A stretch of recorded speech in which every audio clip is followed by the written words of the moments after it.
You've made some pretty bombastic comments. You've called Islam a religion of war. Is that part of the truth that you're speaking of? Islam itself, as ideology, as religion in general, is a religion of conquest, domination, taken over, and control. It is a religion of war. Now, how can we understand that? We understand it simply through the behavior and the life of Muhammad, that Muslims consider as the highest authority of their lives. The Islamic ideology that I witnessed for, and this is not the radical Islamic ideology, because I was in many arguments with many Muslim denominations, and we know that there are common things that all of them agree on. Jihad is one of them. And if all Muslim denominations and colors believe that jihad by sword, killing by sword for the sake of Allah is justified, then we have a problem. From what I understand, actually making a film about Muhammad. Can you tell us more about this film? The idea came first when I was trying to have a conversation with my sister about solid facts about the life of Muhammad. And my sister was arguing with a denial. And I wanted to understand why she was denying what I was confronting her with.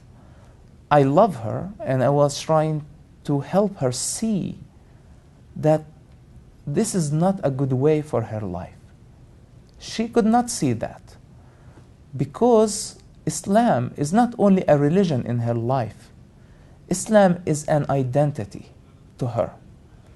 Now, living in this modern world and being convicted with teachings of the 7th century caused lots of problems in one person's life. And I lived that conflict.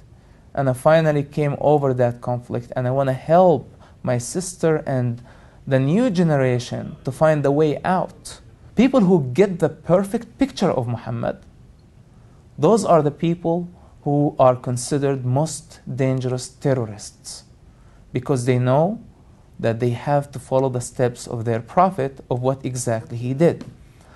This is the best encounter idea ever for all extremism, terrorism that came out of from this region. I am coming from that background, and I graduated from an Islamic Sharia law. I am familiar with the language of the Quran that most Muslims don't. Coming from a household that started somehow the Islamic Sunni revolution in the entire Middle East area. What we're seeing right now in Egypt, the Muslim Brotherhood, this is, my father was from the early leaders of this movement that's happening right now. So Islam has been my project, and I've done lots of sacrifice for that project.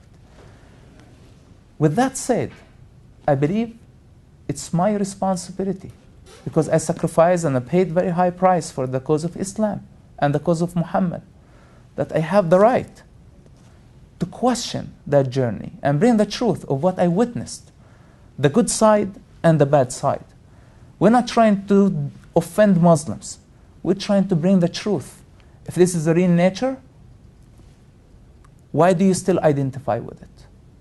Please explain to us. And if this suicide bomber who's trying to kill many innocent people is motivated by that ideology, I would love to seed doubt in his head, at least to be able to question before he go and commit suicide, thinking that he's going to heaven, while he's not. He's just killing himself and innocent people. You've mentioned your sister. Are you in touch with any of your family, and how are the ties there, and how do they feel towards you? You know, what really breaks my heart the most, that all my brothers and sisters, I raised them like my children, because my father was gone most of his time fighting for the cause of Hamas. And as a young boy, I took responsibility for them. And It really breaks my heart that I cannot talk to them. They're like my children somehow. Actually, two of them at least used to call me Baba. They used to think that I was their father. Growing up thinking that I am the man of the house. My relationship actually to my siblings are much stronger than my father's relationship to them. And I ask myself, why can't I talk to those kids? You know, to me, they're still my little brothers. I don't care. I don't know what's on their hearts. I know the way to their minds.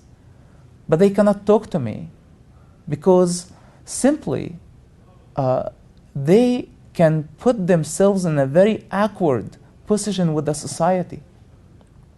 If they did not disown me for real, in front of everybody, they will tell people that they are partnering of what I'm doing.